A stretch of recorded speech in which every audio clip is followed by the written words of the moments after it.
Hey guys, I'm JanetOnOccasion, and today we're playing the Total War Warhammer II Battle Replay. This is another Everchosen player spotlight video, and today's competitor is Felkon. So if you want to know about Felkon, this is one of the videos you could watch to help you know more about him, get to know him, whatever you want to do. So yeah, he's playing as High Elves here, and what I find quite interesting is he actually sent this replay as I mean, it's a great battle, but it was pretty much just to say that his favourite unit is the Frostheart Phoenix, and he doesn't think it gets enough love, and here it is. And which kind of goes against what I was going to say about him, which is that he doesn't really tend to bring his sort of favourite units. He's one of those players, very robust. You never know what he's going to bring, because he has something for every occasion. Every single unit in the roster he has a purpose for and will bring against one faction or another. He's a very, very versatile player like that. He gets the most out of everything. But this time he did actually bring a favourite of his, so we'll just have to ignore that. So he has a Frostheart Phoenix, so lovely for all the slows. He's against the Vampire Coast, so being able to help control some of the some of the units is kind of nice with those slows. So that's been a bit of a trend actually. A lot of players are trying to do that. But that's the thing, maneuverability is everything. If stuff can't move, it can't really upset you, and a lot of these guys know that. So here you can see a ton of Loathen Seaguard, just an absolute storm of them. Is amazing, like so many. But the thing is, they're alright in melee. They can fight off deckhand mobs and things like that, but also just so much archer fire. That combined archer fire can mince through any of those zombies really quickly, but also things like depth guard or, well, any unit. Just the weight of fire here is enormous. Also, he's got some spearmen in the front line. They won't hold out for too long, but they got silver shields. They're about to withstand a load of the guns. Any big monsters start charging in, they're not going to survive too long, but with 50 melee defense, they will be able to keep off any of the infantry for a long time and let the archers do their thing. Also, there is a Lawmaster of Hoeth, so on foot he's a small target for the guns, so you're not going to have your spellcaster sniped out early, and even in melee he's going to be an absolute powerhouse. He's very good at melee, and all he has is Earthblood, so he's pretty cheap there too, but he'll be able to heal up all these units, and it's Earthblood. So he hasn't gone with regrowth because he's only really got 2 expensive units. He just needs to keep the mass of his troops going. So being able to do mass heals on a ton of units is going to be vital. So here, Princess. So Princess, very good. She's on the that's the Moon Dragon. No, Moon Dragon. That's the Moon Dragon. Sorry, I always find the colours too similar with these two. Rarely see the Moon Dragon though. It's always a pleasure. So breath attack, pretty good. It's not as spread out as the Sun Dragon one, so it's not as good for infantry, but it's also slightly better for single entities than the Sun Dragon breath. So it's a nice in between, which I really like. And yeah, causing terror, not really going to be helpful here, but that huge armor piercing is going to help a lot. And the missile damage will help wear down any units. So very nice to see a Princess. So I think that's it for the High Elves. Yeah, very simple build. But his opponent, this is terrifying. He has a massive rush Mourngul build. So 3 Mournguls over there and 1 in the corner. So Mournguls are great anti-infantry, and they do have some good missile resistance. So despite the low armor, they can shrug off a fair few missiles. And en masse, they can crush a unit of infantry so quickly and then move on to the next one. Things could get very difficult there. But also, there are a ton of fodder units spread out around here too. And in the back, you can see there's some depth guard, and some depth guard. So very expensive units here. And the reason he's able to afford that is because he's just gone with the Vampire Fleet Admiral. So very cheap lord. He hasn't gone with the usual Noctilus. So it's good to see something other than Noctilus, to be honest. I'd love that. But yeah, it means it's cheaper, and he can bring more Mournguls and more Depth Guard. The Depth Guard will do great against any of the chaff, and the Mournguls will be able to kill any of the heavy infantry easily. So speeding things up, we'll see what happens. So Frostheart Phoenix thinking about landing. I think he must have spotted the Mournguls as he was approaching and quickly had to change the orders, because he's moving the rest of his units too. Here though, Princess, I mean, only 50 armor on a Moon Dragon, and that's a problem. 50 armor is not much. Just these cheap gunnery mobs will be able to do a lot of damage to him. So here's a beautiful breath attack. Just char grilling all these depth guard, which is exactly what you want to do. You do not want these depth guard to ever reach the front line. You want to kill them before they do. Over here though, all the Mournguls are pushing in one direction. Harmonic Convergence has been used, which, hang on, who used that? Who used that? Have I missed somebody? Oh, Lord Master of Hoeth has that as well. Okay, no worries. I thought he just had Earthblood. No, he's got Harmonic Convergence, so that's great. That is going to keep these spearmen fighting for a long time with 77 melee defense, which is lovely, and it's good to get that spell in early before they lose their martial prowess, so you can get the most of their melee defense. It is keeping a load of these Mongols busy, and they are suffering so much hurt from all these archers. They are suffering a lot. But this Lordmaster of Hoeth and these Loathen Seaguard are busy fighting these Deckhands mob. But look at this. Mongols are coming in the rear. And if they manage to sneak up on these Loathen Seaguard, they're going to take a lot of damage very quickly. Over here, though, the Princess has been suffering horribly. But that is a unit of Depth Guard, and the unit of Mongols very, very injured in return. So maybe not totally cost-effective, but it was worth keeping these guys out of the front line while this is going on. That's right, all the spearmen have been dealt with now. You just, yeah, something had to be stopped. If even more units had poured into the front line, it could have gone very badly. So another juicy breath attack, doing a lot of damage to the chaff. Some to the Mongols, but not a huge amount. Frostheart Phoenix in here. He's been in here the whole time, but he's slowing units down, so it's taking longer for them to get into the Loathen Seaguard at the back. They've still got them there pretty quickly, because this is a very rush build. Here, Princess getting some healing from the Earthblood. Thank God for that. She was looking pretty worse for wear. But a load of the Depth Guard are really starting to suffer, which is really good news. These Mongols are starting to suffer. Another Harmonic Convergence to try and keep these spearmen going, but it's too little too late, sadly. So, big old mosh pit, and you can see the Vampire Fleet Admiral is suffering a huge amount of hurt. This is amazing. You know, the Lordmaster of Hoeth is in here, the Frostheart Phoenix, the Princess, they are all going for this Fleet Admiral, and he needs to go, because he cannot afford to let any of these Mongols get an invocation of heck. That would be terrible. But these Depth Guard have no problem cutting through all of the Loathen Seaguard. It is not good. You cannot let these guys get in contact with the Loathen Seaguard. They will cut through them like butter. So over here, Mongols about to go by the looks of it. They are crumbling, but this unit is still going strong. A couple of units still in here. Sort of worse for wear, but still going, sadly. More Archer Fire is coming in, trying to deal with them. And the Princess did break. Another Earthblood, though, is going to be healing her up, so hopefully she'll return with enough health to be able to get some work done. So more Archer Fire coming in, but this flank is looking very, very bad for the High Elves. This one, also not looking the best, but I mean it's mainly just zombies, so this won't have any momentum really. It's only these Mongols that need to be worried about in a huge way. So, but you still need to worry about them in a huge way. They're doing a lot of work. So, Depth Guard still pushing through. Princess is returning, and in here, you can see the Fleet Admiral did escape, so the Princess is going to make a beeline for him.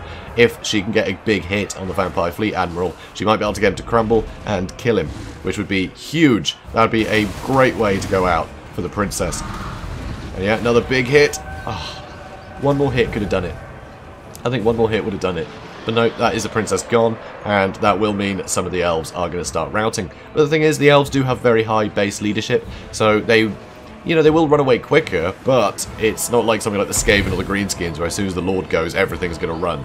It's not quite that bad. You can do without your Lord if you need to. He's still got the Lordmaster of Hoeth, and he's still got the Frostheart Phoenix. They're both very powerful. Sadly, another Invocation of Heck, and suddenly all of the work of that Princess has been undone, but he is at his healing cap now, so he won't be able to get any more healing. Any damage he takes will be, well, it'll be damage he takes. He's not going to be able to undo it.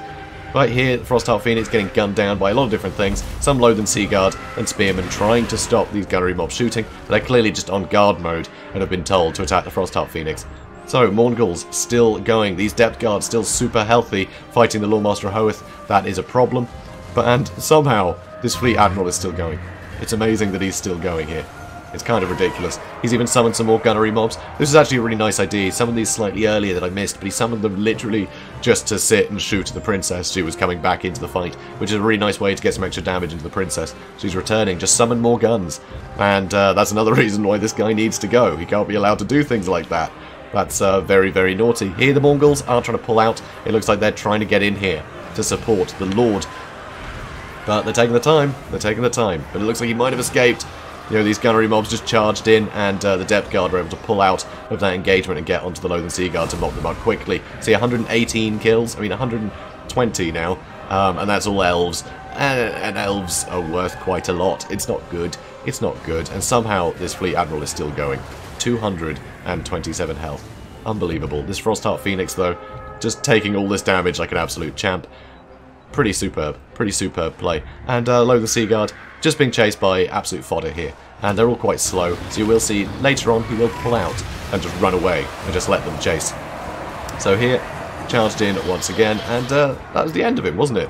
Yeah, brilliant. How did I miss that? Anyway, so yeah, that's a dead Lord, but this Frostheart Phoenix is very injured. These Spearmen are trying to do what they can to do the damage they can, but these Mongols are still going. Luckily, some Loathen Seaguard are returning. Still 18 models there, not a huge amount, but they can still shoot. You know, they can't really risk getting these guys into melee, but they still have ammunition, so they will still help. Over here, a load of returning units. They're all able to shoot into some units. And that's the thing with a load of the Sea Guard. Sure, they did break and run away, but as soon as they rally, there's not that many of them, but if they've still got plenty of ammunition, they can still really, really make it count. So over here, these load of the Sea Guard, as you can see, they're just running away. Just leave them to it, doesn't even matter. And Frostart Phoenix trying to help deal with these Morghuls, and, excuse me, Lord Master Howarth trying to deal with these Depth Guard. It's not a good spot for him. I mean, he does have 90 armor, which is pretty good, but he's going to be taking a lot of damage surrounded because he's got no support. If he was there with some other units of his, then, you know, the other units would be taking a lot of the damage, but he's just surrounded. He's being attacked on all sides, and Depth Guard have very high weapon strength. I mean, 62 weapon strength on a unit of infantry is... it's pretty unheard of. It is pretty unheard of. Not a lot of armor piercing, but it's still a tremendous amount of damage nonetheless. So here you can see the gunnery mobs are getting shot at. They're starting to waver, but they are still firing, and there's still 94 of them. They still have the potential to get a lot of damage in. So the Frostheart Phoenix is going to try and deal with them. Over here, these guys have all returned, and they can start moving in. One unit has run out of ammunition, but he can still pin things in place for a bit. And these Mongols, only 2 left, crumbling, and it looks like they're going to be out in a second. Any second now. Wow, they just won't quit, will they? So over here, loads of Sea Guard are moving around, and these guys are continuing to fire. They are still hanging on, which is amazing. So it is helping whittle down these zombie pirate gunnery mobs. And that will help bail out the Frostheart Phoenix. Another Earthblood on these 2 units. Healing caps visible on both of them. But it's keeping them in the fight. And that's the main thing. As long as they don't break, all these archers can get more and more value because there's nothing else to stop these archers from firing. You know, these units need to get to the archers to stop them, and they just can't. You know, they're being slowed by the Frostheart Phoenix that refuses to budge. You can see the balance of power now really leaning in favour of Nagarythe. Oh, that's another point. It's Nagarythe. You never see Nagarythe, so that's lovely to see. It's lovely to see Nagarythe. Everyone just goes, you know, standard high elves and then picks whatever. So it is good to see, you know, the black uniforms here looking very professional. So here, zombie pirate gunnery mobs being charged down by the spearmen, so they've almost had it, and these Depth Guard, they're never going to be able to go off in all directions. They're going to die eventually, which is why his opponent calls it quits. So that is a Pyrrhic victory. Certainly Pyrrhic. That was a lot of losses. That was an awful lot of losses. That's a lot of dead elves, and I mean, I know elves tend to have...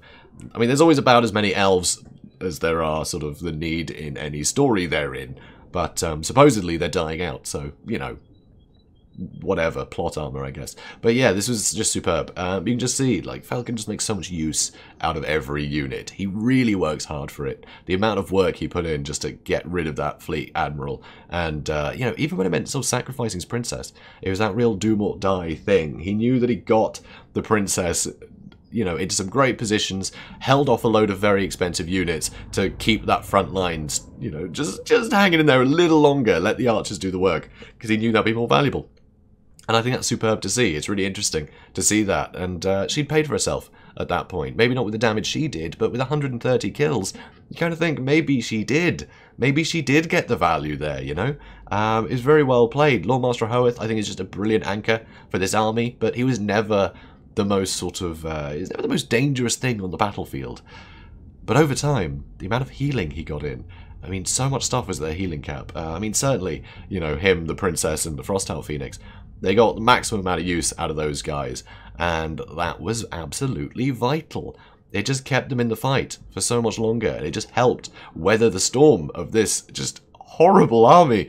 Just the amount of damage potential in this. This was really an army that was supposed to just crumble the enemy in seconds. It was supposed to do maximum damage as quickly as possible, and just, you know, leave the odd unit left secluded and bullied. But he held it together. Felkon held it, and that's what he does. He's always able to keep those lines holding, which is quite difficult in a lot of cases. But he did it. He did it. And Frostheart Phoenix put in some great work. I mean, sure, 52 kills doesn't seem like a huge amount, but that's 52 kills, helped take out the Vampire Fleet Admiral, and was constantly slowing everything down, buying time for all these guys to get all their kills. It was beautiful. It was beautiful, and I expect a lot of awesome synergy from his appearance in the tournament. He brings some great armies, and they're definitely going to be cool to watch. So, guys, if you enjoyed this, please do comment, like, and subscribe, and I hope you're all hyped for the tournament. I'm really hyped. You should be hyped. It's going to be great. So, I'll see you there, hopefully. I guess I'll see you in the next video too. Who knows? I'll see you then.